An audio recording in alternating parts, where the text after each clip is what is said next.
ನಮಸ್ಕಾರ ಗುರು, ಎಲ್ಲರಿಗೂ SMS ಚಾನಲ್ಗೆ ಸ್ವಾಗತ. ಗೌರ್ಮೆಂಟು ಎಂಥ ಒಳ್ಳೆ ಗುಡ್ ನ್ಯೂಸ್ ಕೊಟ್ಟಿದೆ ಅಂದರೆ, ಆ ಗುಡ್ ನ್ಯೂಸಿಗೆ ರಿಲೇಟ್ ಆಗಿರೋ ಸ್ಟಾಕ್ಸು, ಸೆಕ್ಟರ್ಸು ಎಲ್ಲನೂ ನಿಜವಾಗ್ಲೂ ಗ್ರೀನಲ್ಲೇ ಕ್ಲೋಸ್ ಆಗಿದೆ. ಅದು ಏನು ಸೆಕ್ಟರ್ ಅಂತ ಮಾತಾಡೋಕ್ಕಿದ್ರೆ EMS. EMS ಅಂದರೆ ಏನು? EMS ಅಂದರೆ ಎಲೆಕ್ಟ್ರಾನಿಕ್ ಮ್ಯಾನುಫ್ಯಾಕ್ಚರಿಂಗ್ ಸರ್ವಿಸಸ್.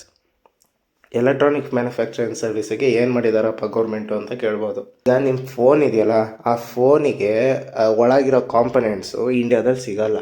ಅದನ್ನು ಬೇರೆ ಕಂಟ್ರೀಸಿಂದನೇ ಇಂಪೋರ್ಟ್ ಮಾಡಿಸ್ಕೋಬೇಕಾಗತ್ತೆ. ಆ ಇಂಪೋರ್ಟ್ ಮಾಡಿಸ್ಕೋ ಪ್ರಾಡಕ್ಟ್ಸ್ನ ಇವರು ಗೌರ್ಮೆಂಟು ಟ್ಯಾಕ್ಸ್ ಹಾಕ್ತಾರೆ. ಆ ಟ್ಯಾಕ್ಸ್ ಇದೆಯಲ್ಲ, ಆ ಟ್ಯಾಕ್ಸ್ನ ಝೀರೋ ಮಾಡಿದ್ದಾರೆ ಫುಲ್ಲು ಗೌರ್ಮೆಂಟು. ನೀವಿಲ್ಲಿ ನೋಡ್ಬೋದು, EMS says surge on government move waive custom duty on the key components. ಅಂದರೆ ಕಸ್ಟಮ್ ಡ್ಯೂಟಿ, ಅದು ಇಂಪೋರ್ಟ್ ಡ್ಯೂಟಿ ಇರುತ್ತಲ್ಲ, ಇಂಪೋರ್ಟ್ ಆದಮೇಲೆ ಟ್ಯಾಕ್ಸ್ ಇಷ್ಟ ಅಂತ ಹಾಕ್ತಾರಲ್ಲ, ಆ ಟ್ಯಾಕ್ಸ್ನ ಫುಲ್ಲು ಝೀರೋನೇ ಮಾಡಿದ್ದಾರೆ. $1 ಇಕ್ಕಿಲ್ಲ ಅವರು. ಈಗ ಫಾರ್ ಎಕ್ಸಾಂಪಲ್, ಈ ಫೋನ್ ಇದೆಯಲ್ಲ, ಈ ಫೋನ್ ಮೂವ್ ಮಾಡೋಕ್ಕೆ ಈ ಡಿಸ್ಪ್ಲೇ ಬೇಕಾಗುತ್ತೆ. ಆ ಡಿಸ್ಪ್ಲೇನ ಬೇರೆ ಕಂಟ್ರೀಸಿಂದ ತೊಗೊತೀವಿ. ಆ ಬೇರೆ ಕಂಟ್ರೀಸಿಂದ ತೊಗೊಂಡು ಇಂಪೋರ್ಟ್ ಮಾಡಿಸ್ಕೊಂಡಾಗ ನಾವು ಇಲ್ಲಿ ಟ್ಯಾಕ್ಸ್ ಹಾಕ್ತಾರೆ ಅವರು ಗೌರ್ಮೆಂಟು.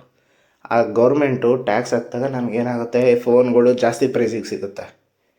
ಆ ಪ್ರೈಸ್ನ ಇವರು ಕಂಟ್ರೋಲ್ ಮಾಡೋಕ್ಕೆ ಮತ್ತು ಈ EMS ಸೆಕ್ಟರ್ ಇದೆಯಲ್ಲ, ಅದನ್ನು ಬೂಸ್ಟ್ ಮಾಡೋಕ್ಕೆ ಗೌರ್ಮೆಂಟ್ ಏನು ಮಾಡಿದೆ, ಅದಕ್ಕೆ ಇಂಪೋರ್ಟ್ ಡ್ಯೂಟಿ ಫುಲ್ ತೆಗ್ದಾಕ್ಬಿಟ್ಟಿದ್ದಾರೆ. ಈ ಟ್ಯಾಕ್ಸ್ನ ಫುಲ್ಲು ಎತ್ತೇ ಬಿಟ್ಟಿದ್ದಾರೆ ಅವರು. ಇಲ್ಲಿ ನೋಡ್ಬೋದು ನೀವು, government have waved the basic custom duty on the several criteria electronic components. ಆ ಎಲೆಕ್ಟ್ರಾನಿಕ್ ಕಾಂಪೊನೆಂಟ್ಸ್ ಇಂಪೋರ್ಟ್ ಆಗುತ್ತಲ್ಲ, ಅದ್ರ ಮೇಲೆ ಝೀರೋ ಟ್ಯಾಕ್ಸ್ ಮಾಡಿದ್ದಾರೆ ಅವರು. ಅದು ಎಲ್ಲಿ ತನಕ ಮಾಡಿದ್ದಾರೆ, ಫುಲ್ಲು ಯಾವಾಗಲೂ ಮಾಡೋಕ್ಕಾಗಲ್ಲ. ಎಲ್ಲಿ ತನಕ ಮಾಡಿದ್ದಾರೆ ಅಂದರೆ 31 ಮಾರ್ಚ್ 2029 ತನಕ. ಹಂಗಂದರೆ ಇಲ್ಲಿಂದ ಇಟ್ಕೊಂಡ್ರೆ ಇಲ್ಲಿಂದ ಒಂದು 3-4 ವರ್ಷ ಹತ್ತತ್ರ ತೆಗ್ದಾಕಿದ್ದಾರೆ. ಈ ಕಾಂಪೊನೆಂಟ್ಸ್ಗೆ ಏನೇನು ಆ್ಯಡ್ ಆಗುತ್ತೆ ಅಂತ ನೋಡೋಂಗಿದ್ರೆ, ಮೊಬೈಲ್ ಫೋನ್ ಮ್ಯಾನುಫ್ಯಾಕ್ಚರಿಂಗಲ್ಲಿ ಏನೇನು ಯೂಸ್ ಆಗುತ್ತೆ ಅದು, ಮತ್ತು ಡಿಸ್ಪ್ಲೇಗಳು, ಮತ್ತು ಲಿಥಿಯಂ ಬ್ಯಾಟ್ರಿ, ಮತ್ತು ವೈರ್ಲೆಸ್ ಚಾರ್ಜಿಂಗ್ ಮಾಡೆಲ್ಸು, ಮತ್ತು various capital goods used in electronic manufacturing ಏನೇನು ಕಾಂಪೊನೆಂಟ್ಸ್ ಯೂಸ್ ಆಗುತ್ತೋ ಎಲ್ಲದ್ರ ಮೇಲೂ ಝೀರೋ ಮಾಡಿದ್ದಾರೆ ಟ್ಯಾಕ್ಸು. ಇದು ಫಸ್ಟ್ ಎಷ್ಟಿತ್ತು ಅಂತ ನೋಡೋಂಗಿದ್ರೆ, ಫಸ್ಟು ಇದು 7.5% ಇತ್ತು. 7.5%, 5ಇಂದ 7.5% ಇತ್ತು ಇದು ಫಸ್ಟು. ಈಗ ಇದರಿಂದ ನಮಗೇನು ಅಡ್ವಾಂಟೇಜ್ ಆಗುತ್ತೆ ಅಂದರೆ, ಮ್ಯಾನುಫ್ಯಾಕ್ಚರಿಂಗ್ ಕಾಸ್ಟ್ ಕಮ್ಮಿ ಆಗುತ್ತೆ, ಮತ್ತು ಮಾರ್ಜಿನ್ ಜಾಸ್ತಿ ಆಗುತ್ತೆ. ಕಂಪ್ನೀಸು ಪ್ರಾಫಿಟ್ ಮಾಡುತ್ತೆ, ಅವರು ದುಡ್ಡನ್ನ ಚೆನ್ನಾಗಿ ಯೂಸ್ ಮಾಡ್ಕೋಬೋದು. ಮತ್ತು ಇಂಡಿಯನ್ ಮ್ಯಾನುಫ್ಯಾಕ್ಚರಿಂಗು, ಈ ಎಲೆಕ್ಟ್ರಾನಿಕ್ ಕಾಂಪೊನೆಂಟ್ಸು, ಎಲೆಕ್ಟ್ರಾನಿಕ್ ಐಟಮ್ಸ್ ಎಲ್ಲ ಮ್ಯಾನುಫ್ಯಾಕ್ಚರಿಂಗ್ ಮಾಡ್ತಾರಲ್ಲ, ಅದಕ್ಕೆ ಒಳ್ಳೆ ಬೂಸ್ಟ್ ಕೊಡುತ್ತೆ. ಜೊತೆಗೆ ಇಂಡಿಯನ್ ಎಕ್ಸ್ಪೋರ್ಟು ಜಾಸ್ತಿ ಆಗುತ್ತೆ.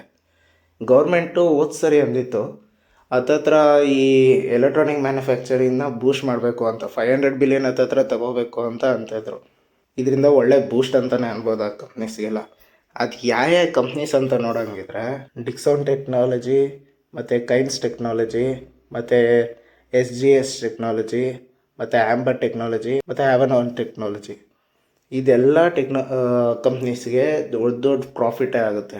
ಇದೆಲ್ಲ ಕಂಪ್ನೀಸು 14% ಹೊಡಿದೆ. 14%, 10%, 9%, 9%, 8%, 7%, ಮತ್ತು 6% ಓಡಿದೆ. ಅಷ್ಟು ಚೆನ್ನಾಗಿ ಓಡಿದೆ ಈ ಸೆಕ್ಟರ್ಗೆ ಸಂಬಂಧಪಟ್ಟಿರೋ ಇದು. ಕೊನೆಗೆ ಇದರಿಂದ ಏನು ಕಲಿಯೋಕ್ಕೆ ಸಿಗುತ್ತೆ ಅಂತ ಅಂದರೆ, ಗೌರ್ಮೆಂಟು ಈ ಇನಿಷಿಯೇಟಿವ್ ತೊಗೊಂಡಿರೋದ್ರಿಂದ ಈ ಎಲೆಕ್ಟ್ರಾನಿಕ್ ಮ್ಯಾನುಫ್ಯಾಕ್ಚರಿಂಗ್ ಇದೆಯಲ್ಲ, ಅದಕ್ಕೆ ಒಳ್ಳೆ ಬೂಸ್ಟೇ ಸಿಗುತ್ತೆ.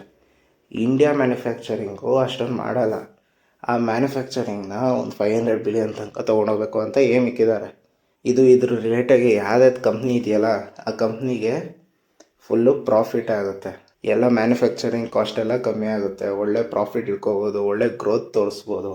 ಆದರೆ ಒಂದಂತೂ ಜ್ಞಾಪಕ ಇಟ್ಕೋಬೇಕು, ಈಗ ತೊಗೊಂಡಿರೋ ಡಿಸಿಷನ್ನು, ಈಗ ಗೌರ್ಮೆಂಟ್ ಒಳ್ಳೆ ಡಿಸಿಷನ್ ತೊಗೊಂಡಿದೆ, ಅದಕ್ಕೆ ಕಂಪ್ನೀಸ್ಗಳು ಚೆನ್ನಾಗಿ ಪರ್ಫಾರ್ಮ್ ಮಾಡಿದೆ, ಇಷ್ಟೊಂದು ಪರ್ಸೆಂಟೇಜೆಲ್ಲ ಓಡಿದೆ. ಆದರೆ ಏನಾದ್ರು ಬ್ಯಾಡ್ ಡಿಸಿಷನ್ ತೊಗೊಂಡ್ಬಿಟ್ಟಿದ್ರೆ ಶೇರ್ಸ್ ಎಲ್ಲ ಕ್ರ್ಯಾಶ್ ಆಗುತ್ತೆ. ನೀವು ಯಾವುದೇ ಇನ್ವೆಸ್ಟ್ಮೆಂಟ್ ನೋಡ್ಕೊಂಡು ಮಾಡೋಂಗಿದ್ರು ನ್ಯೂಸ್ ನೋಡಿಕೊಂಡು ಕರೆಕ್ಟಾಗಿ ಇನ್ವೆಸ್ಟ್ ಮಾಡಿ, ಕರೆಕ್ಟಾಗಿ ಒಳ್ಳೆ ಅನಾಲಿಸಿಸ್ ಮಾಡಿ ಇನ್ವೆಸ್ಟ್ ಮಾಡಿ. ಕೊನೆಯದಾಗಿ ಈ ವಿಡಿಯೋ ಇಷ್ಟ ಆಗಿದರೆ ಲೈಕ್ ಮಾಡಿ, ಸಬ್ಸ್ಕ್ರೈಬ್ ಮಾಡಿ. ಸಿಗೋಣ ಮುಂದಿನ ವಿಡಿಯೋದಲ್ಲಿ.